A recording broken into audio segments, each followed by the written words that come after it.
ये कहानी एक ज्वालामुखी की है। वो ज्वालामुखी जो अब फट पड़ा है, लेकिन वो शांत था, बहुत शांत। और ऐसी शांति में वो पिछले करीब 12,000 साल से था, लेकिन अचानक वो अब फट पड़ा है। और फटा तो ऐसा फटा कि उसके धुएं का गुबार नदी, नाला, सागर, महासागर, पर्वत, पहाड़, पठार सबको पार करते हुए, सारी दुनिया को पार करते हुए भारत पहुंचा। और राजधानी दिल्ली ने कुछ ही घंटों के लिए ही सही, लेकिन धुएं की एक चादर ओढ़ ली। लेकिन अब यह धुआं छट चुका है। दिल्ली का आसमान एक बार फिर नीला है और लोगों के मन में सवाल कि आखिर ऐसा क्या हुआ कि जो 12,000 साल से शांत था वो अचानक से ज्वालामुखी फट पड़ा। अफ्रीका का इकलौता देश इथियोपिया, जिस पर यूरोप कभी अपना कब्जा नहीं जमा सका, करीब करीब 11 करोड़ लोग इस देश के नागरिक हैं। और इसी देश में बीते 12,000 साल से एक सोया हुआ ज्वालामुखी अचानक से फट पड़ा। और इसके फटने से सल्फर डाइऑक्साइड और राख का एक ढेर करीब 15 किलोमीटर की ऊंचाई तक पहुंचकर ऐसे धुएं में तब्दील हुआ कि जो लाल सागर को पार करता हुआ, यमन, ओमान को पार करता हुआ, अरब की खाड़ी से होता हुआ पहले पाकिस्तान पहुंचा, फिर हिंदुस्तान, और अब हिंदुस्तान से वो चीन निकल गया है। जिस धुएं ने तबाही मचाई उसकी वजह से हेली गुब्बी ज्वालामुखी, जो इथियोपिया के अफार इलाके में है, हालांकि इस ज्वालामुखी के फटने से कोई जनहानि नहीं हुई है, लेकिन जहां जहां भी धुएं का यह गुबार पहुंचा वहां लोगों को सांस लेने में थोड़ी तकलीफ हुई। और दिल्ली तो पहले ही सांस लेने लायक नहीं है। और इस रूट की फ्लाइट्स को भी कुछ समय के लिए या तो रद्द किया गया या फिर डाइवर्ट किया गया, क्योंकि राख की वजह से फ्लाइट के इंजन को नुकसान पहुंच सकता था। भारत में भी 11 फ्लाइट्स को रद्द करना पड़ा क्योंकि राख दिल्ली तक पहुंच गई थी। और सबसे बड़ा सवाल यह है कि आखिर ये हेली गुब्बी फटा क्यों, जो बीते 12,000 सालों से सोया हुआ था। 12,000 साल कम नहीं होते। इसे किसी ईंट भट्टे से या फिर अपने किचन में लगी चिमनी से समझते हैं। जैसे कोई घर में चिमनी होती है ना, फिर ईंट भट्टे होते हैं। तो अब आप किचन में खाना बनाते हैं तो घर में धुआं भरता है और उसे निकालने के लिए आप चिमनी को ऑन कर देते हैं। धुआं चिमनी से होता हुआ बाहर की तरफ निकल जाता है और आपका घर धुएं से खाली हो जाता है।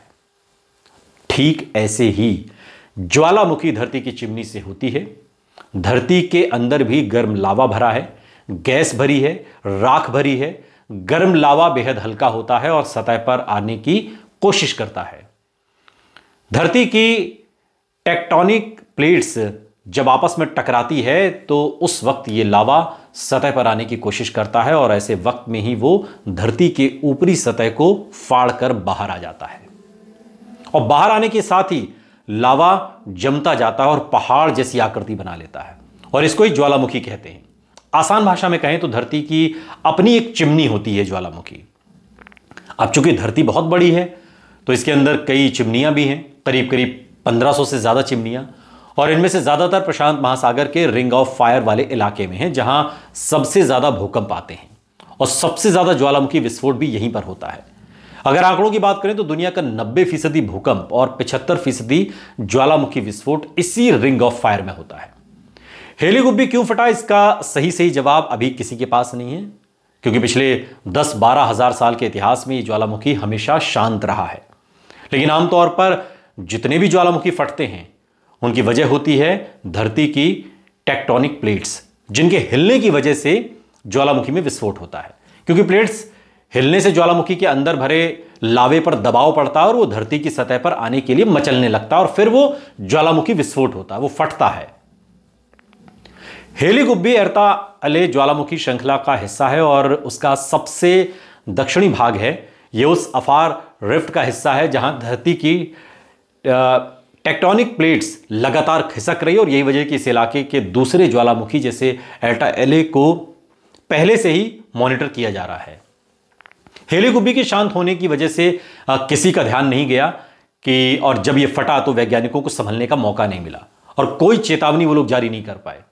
और अभी शुरुआती जानकारी जो मिल रही है उसके मुताबिक जो एर्ता एले ज्वालामुखी श्रृंखला है उसके नीचे मैग्मा की दीवार है और 50 किलोमीटर की एक दीवार टूट भी गई है। और इस दीवार के टूटने की वजह से भूकंप है जिसकी तीव्रता 4.7 थी। अब आम लोगों और वैज्ञानिकों के लिए सवाल है कि आगे होगा क्या इससे।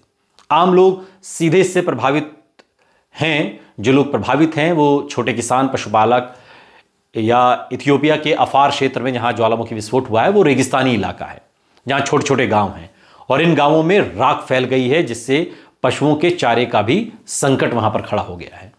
और अगर ये राख जल्दी नहीं हटती तो फिर मवेशियों के लिए चारे का संकट होगा और जीवन मरण का प्रश्न होगा। भले ही ज्वालामुखी फटने से उनकी मौत ना हुई हो, लेकिन राख में उनका चारा खत्म होने से वो भूख से मर सकते हैं।